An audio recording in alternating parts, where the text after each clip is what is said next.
guys, Mustache here, this time with another figure review, this time of the Metal Gear Solid 5, the Phantom Pain Snake here. This is the Venom Snake. We've had many other snakes in the PlayArts Kai's lines, but this one is for the new game. So as you can see, we get a nice window box in the front. I was telling Captain Holiday, who is the one that let me actually be able to review this, it would have been nice if we would have got the flap. You know, maybe seeing a little scene of the figure and stuff like that. But it's still a very nice box. It does go with the rest of the figures in the series, which we will show off later. So on the side here, we get an awesome picture of him here with the bandana as well as the goggles. And then the mechanical hand with a gun. On the other side, we do get those poses. We do get one with the gun, like kind of in a defensive stance. We see him with the combat knife, as well as him just standing on the hill, as well as one with the AK-47. This kind of does remind me of the one that we see in Ground Zeroes, but it is different because he doesn't have the bandana and all that in that one. On the other side, we just see the Phantom Pain, as well as with one of the pictures that we're seeing in a lot of the promotionals with the kind of skeleton here.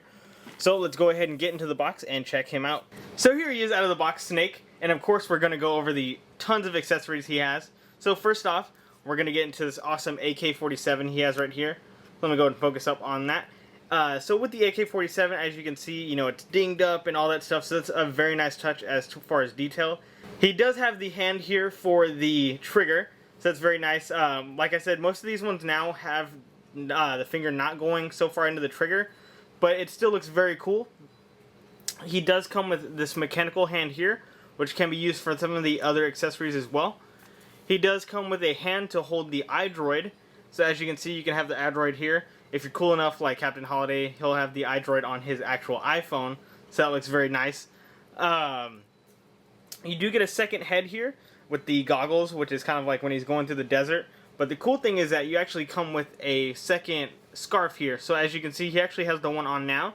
So for this one, you can actually just, you know, dip it in there, and you can see, you know, he can barely see out of there, which looks very cool. So if you wanted to display him like that, you have the option to do that.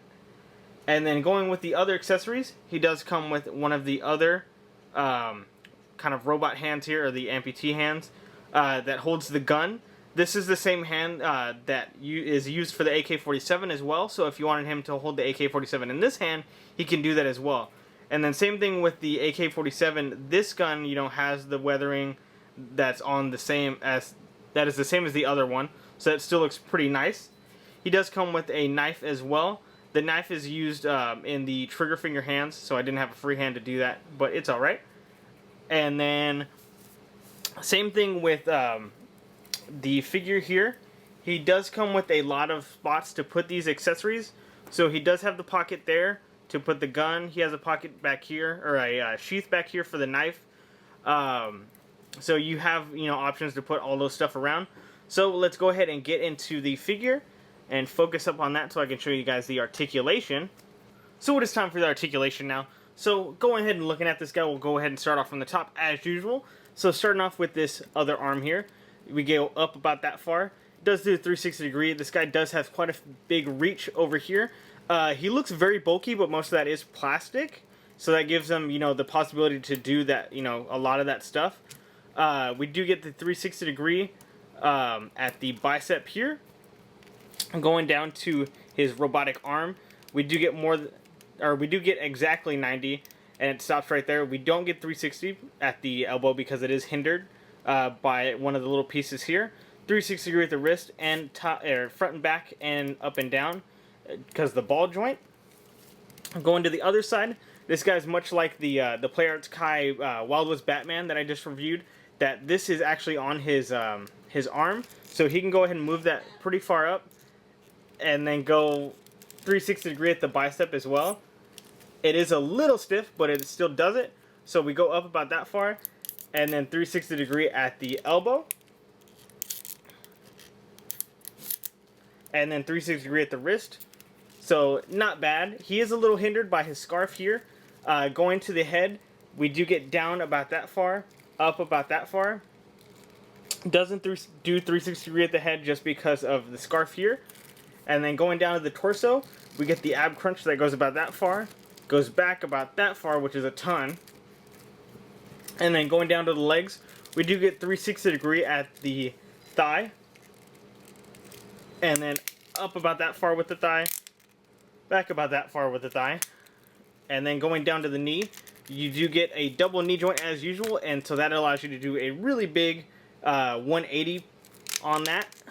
And then going down to the boot, 360 at the boot, up about that far, down about that far. No toe bend or anything on that. And then same thing with the other side, we get 360 degree at the thigh. And then 180 at the knee there. We do get a 360 degree at the boot. Up about that far, down about that far. So this guy is full of articulation. He looks like he wants to rock out right now. And we'll go ahead and actually put him a little farther down so you can kind of see how easy it is to change out the head. So when you're doing that, you go ahead and pop the one head off. You take this bit of the scarf out. And then as you can see how the joint is, you do get 2 points of reference there, or movement. And then you go ahead and put the scarf in here. And you kind of have to, I guess, work it in a little bit just so it sits around there. And then go ahead and put the head on. So you can pop that on. And there you go. So it looks super cool with that on. He looks like he's a, like a desert biker. But it is super cool. Let me go ahead and get a closer look for you. So let me go ahead and get this guy along with the other Play Arts Kai figures that I have, so we can go ahead and kind of do a collection. So having Snake posed up with these three makes it look all the cooler. As you can see, I have Snake, butted up with his gun here. Let me go ahead and try to get an overhead shot of these guys. And it makes it look really cool, very dynamic. As you can see, it makes a really cool perspective having the gun long ways like that. And I'll go ahead and try to zoom in on the back there. And you can see these two guys in the back. And then having that gun into focus makes it look super cool, very cinematic. If you do get a chance to pick up the Snake figures or the other two in the line, I would definitely suggest doing so. Making poses so like these or like the ones in the background definitely makes the figures that much better, especially if you're going to end up picking up the collector's edition of the game along with that awesome mechanical hand. You're definitely going to want to have your figure next to it, especially if you have the Raiden electric blade as well. You're going to want to have Raiden, you're going to want to have Snake, you're going to want to have both of those collector's editions right up together to make an awesome Metal Gear collection. So, Moustache again, peace.